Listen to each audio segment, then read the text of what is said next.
Alright, so as we saw in the last couple of videos, trying to finish out the fuel tanks, both the left and right. I've got them both closed out, done the pressure testing on both. The right tank had a couple small leaks that I can take care of. The left tank, however, as you saw in the previous video, had a lot of leakage around this flange. I believe that I forgot to put Pro Seal on the flange, or I just didn't put enough, but it was a significant amount of leakage. The balloon couldn't even really hold air, just within a couple minutes was deflated. So on this tank, the left tank, I need to go back, I need to take this off, which is kind of going to be, is going to be a pain in the butt. I've spoken with a few folks, and some of the recommendations I've had is to, obviously I got to drill these out, pull this off. To put it back on, I've had a couple of recommendations. One was to use blind rivets, the same type that was used on the Z attach brackets, the can style that's leak proof. Use that on this, the flange here. The other option is to remove the sealant from the fuel sender, pull the fuel sender out, and then use a bucking bar to try to maneuver behind here and actually bucket new 426 rivets in place here. So my plan is to take off the drain valve itself, drill out the rivets. We're going to try this as minimal as we can. I'm going to drill these out.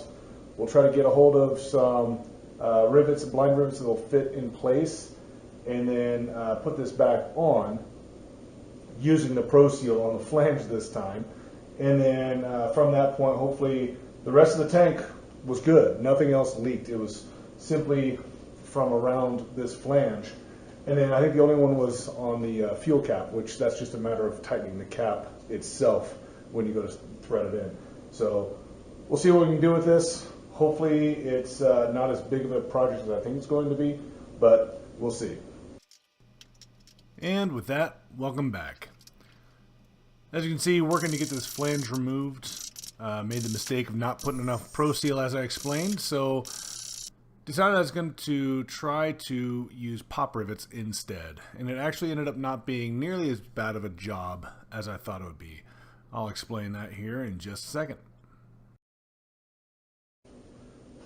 Alright, so as you can see, there's not a whole lot of sealant on the back side of this. It actually came off fairly easy, which is a bad sign.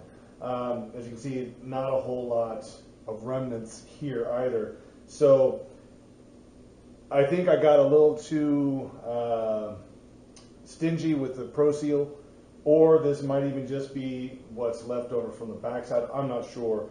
It looks like I may have applied a little bit, just not nearly enough to create a good seal.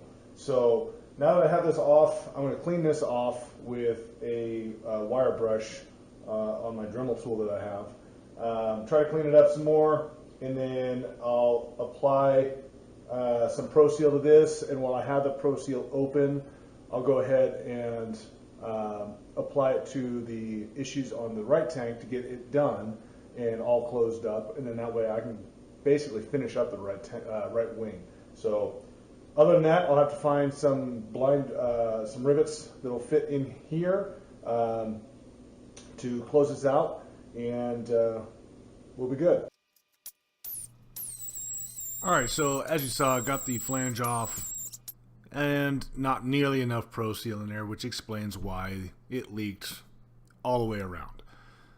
So as I explained in the earlier parts, I had a couple options to look at, but I ended up talking to one of the tech experts at Vans, and they said to go ahead and just use pop rivets, and so that's what I did.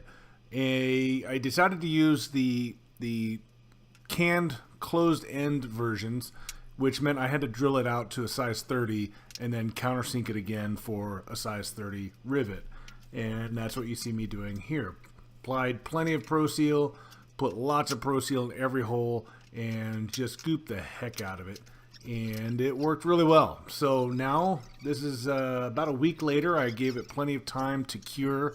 I wanted to make sure that I didn't create a path or a leak path when I went to pressure test it. So I made sure to give it plenty of time to set. And now this is my daughter and I putting the tank, or at least attempting to put the fuel tank in place. The process itself, as you see here, I'm going through and trying to make sure that the Pro Seal is not interfering with that interface there with the leading edge. It had a issue with it not lining up, and I'll talk to that a little bit here in just a minute.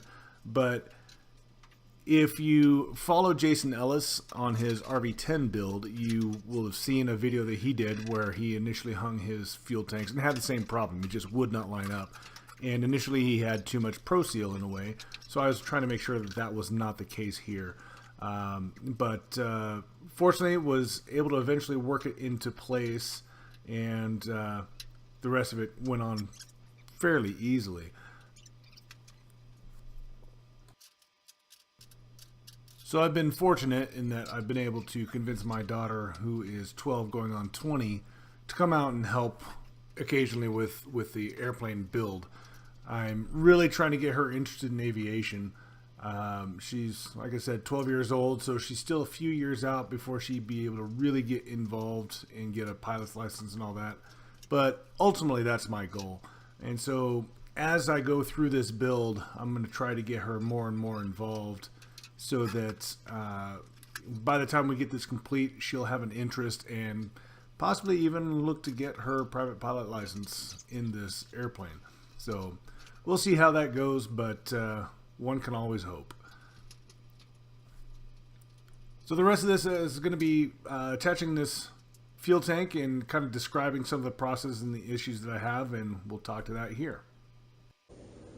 All right, so as you can see, getting the fuel tank on, I've only got a few started along the perimeter of the fuel tank. As you can see, when I was first putting it on, my daughter and I trying to put it on, it didn't want to line up. One of the things I've seen or heard in the past, Jason Ellis, watching him on his RV10, the thing that he ran into is he had too much Pro Seal on the seam here. So on the interconnecting piece, it would run into that Pro Seal and it wouldn't line up. It would not allow the fuel tank to line up with the leading edge. So I had already gone through with an X-Acto knife and cut that back to make sure there's no Pro Seal that's going to be in the way. It still wouldn't fit. What I think it was, the dimples for on the skin of the fuel tank were basically riding on the skin, and it just needed to be forced up. So I got a punch and just kind of stuck it in one of the holes and just kind of tried to jog it up, and it slipped right into place. The dimples are now holding it in place here. I've now got a screw holding here. There's a couple on the back side, and it's just going to take a whole lot of work just to get the rest of the screws in. Now these screws go into nut plates, and these nut plates are kind of squeezed, and so when you're taking a screw and you're putting it in, you're having to force the screw in to kind of spread open the nut plate. So it's a little difficult to screw in. So you got to be careful not to strip the screws as you're trying to drive them in. So that's one of the things I'm trying to be very cautious of. So anyway, we're going to go ahead and get the rest of these screws put in place. The right wing will be essentially complete. My next step will be to do all the belt crank and the push rods and everything for the ailerons. Other than that, everything else is essentially done, and I'll probably take this, put it either in my hangar where my Cherokee's at, or in the front room, so I can start work on the left wing. So we'll see how we get this done. So I've been fortunate in that I came across a guy who is also building an RV14, a friend of mine by the name of Kevin, who I met on the forums, the Vans forums, and happened to realize that we're in the same area. So he's been gracious enough to allow me to share his hangar where I have my Cherokee parked.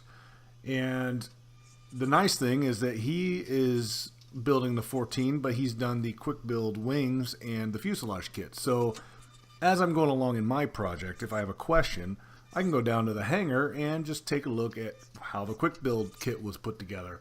So it's been nice going through and just verifying that whatever step I'm doing, I can go and double check that that was correct. So that's what I've done here, and it's been a lot of help. Alright, let me just take a moment here. You won't be able to see it, but hopefully you'll be able to hear it. That's rain. That's rain here in Arizona. That doesn't happen very often. I just thought I'd take a break to share that with you all. Back to the build.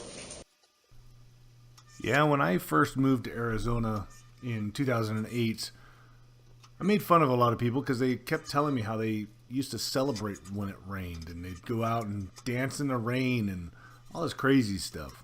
I'm from the Northwest. I've had my share of rain, and I could care less. Well, apparently I've now turned into an Arizonan, and I actually kind of got excited by the sight and sound of rain, so I thought I'd share. Alright, and the rest of this video is going to be finishing out putting the tank on. As you noticed, I did end up using the power drill to put the screws in place. I noticed that with the screwdriver, I just couldn't get the leverage, and I ended up starting to strip a lot of the screws. So I went with a power drill, and normally I wouldn't recommend it because it's very easy to overspeed that and strip the screws.